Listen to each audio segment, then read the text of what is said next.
those people helped shape my, my feelings, my opinions of the world, and how I choose to interact with it. Once I realized what was happening psychic with me, I made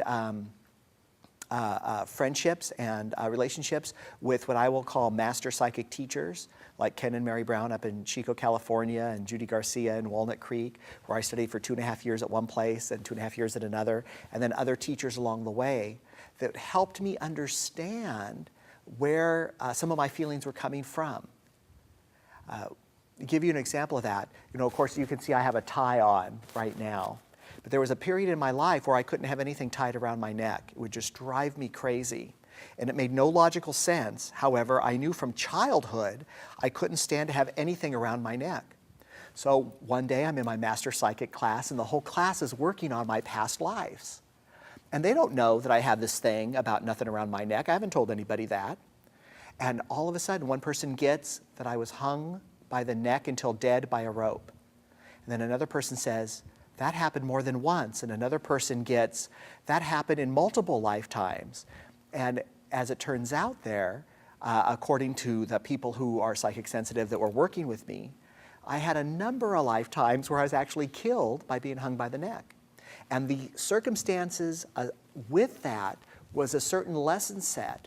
So once I acknowledged the lesson and integrated that into myself and my psyche, I was able to release the energy block that was around my neck. And so now I can wear things and not be affected.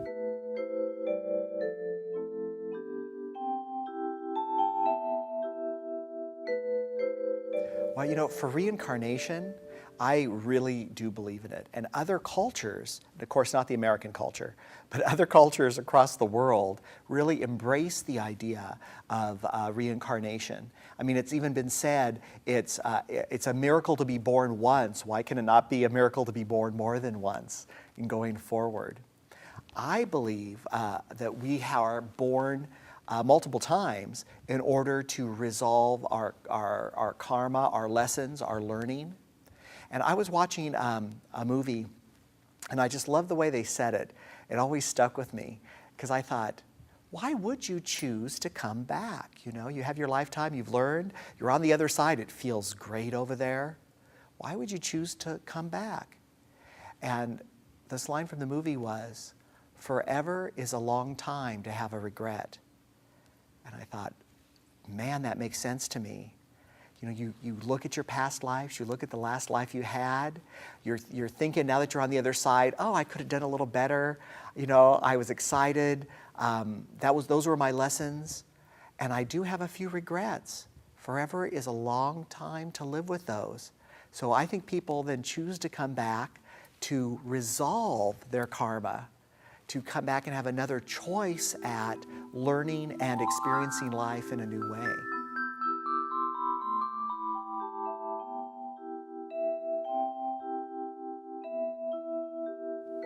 I think it's seeing people, and I think it's the intimacy that happens when you're in a reading environment. I kind of joke in a way, because I think like traditional counseling is the client talks and the therapist listens. And in psychic sessions, it's the client listens and the psychic talks. So the dynamic is shifted, though the intimacy is still there in a very big way. It's a wonderful way just to connect with people. I find it just wonderful.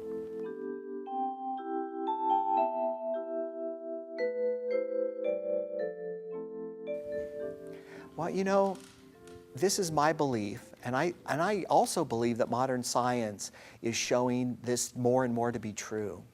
I think that the veil between realities, or the veil between multiple universes or multiple existences, is thinner than it's ever been, and our understanding of it is bigger than it's ever been.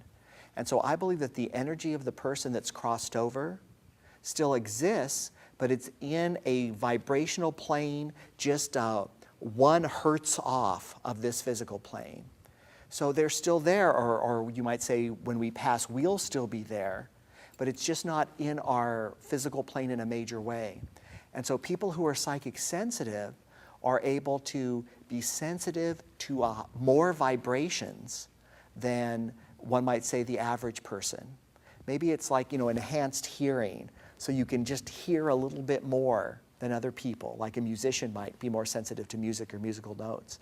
I think psychic people are more sensitive to these other energies and realms than the average person.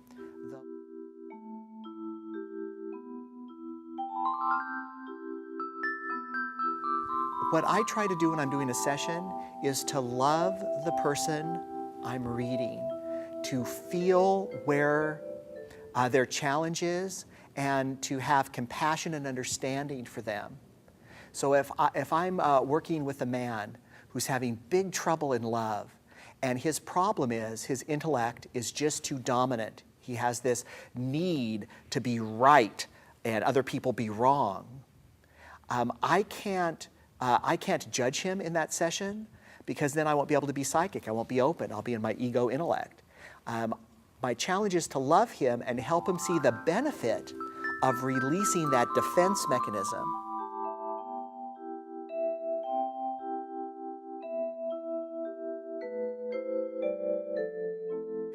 I feel that because I've had experiences firsthand that I cannot explain any other way than there's something else going on in the world than this materialistic, strictly scientific basis for reality, that if we are just more open to, where is love? If you have an operation and they open your chest and they look for love, they're going to have a hard time finding the organ that makes love happen in your body.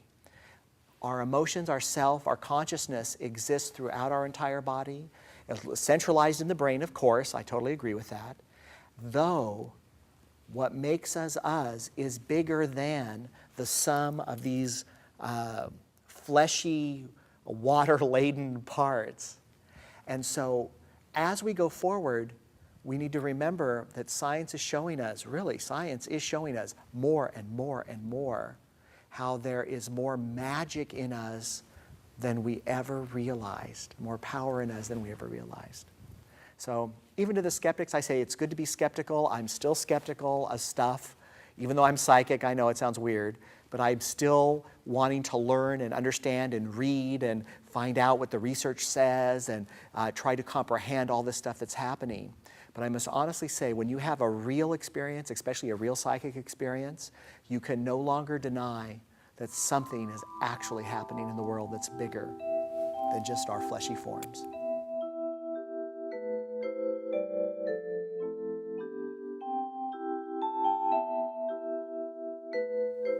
If I was going to make one suggestion or recommendation, if you want to become more psychic, practice loving other people. It'll open you up psychically.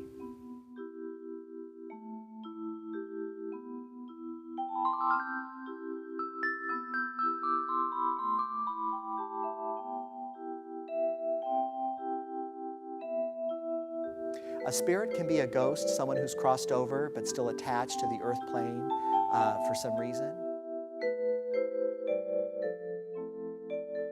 It appears as though the energy exchange between the nerve cells in the brain may actually be quantum energy, not mundane electrical energy, which is what most of our body runs on.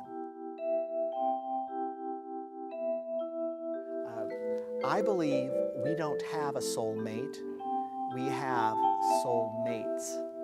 There's more than one lid for our jar in this lifetime.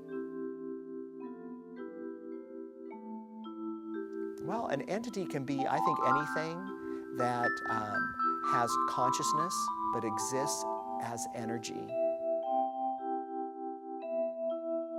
Well, because I think in the ethereal plane, animals are very conscious. They're very in the now.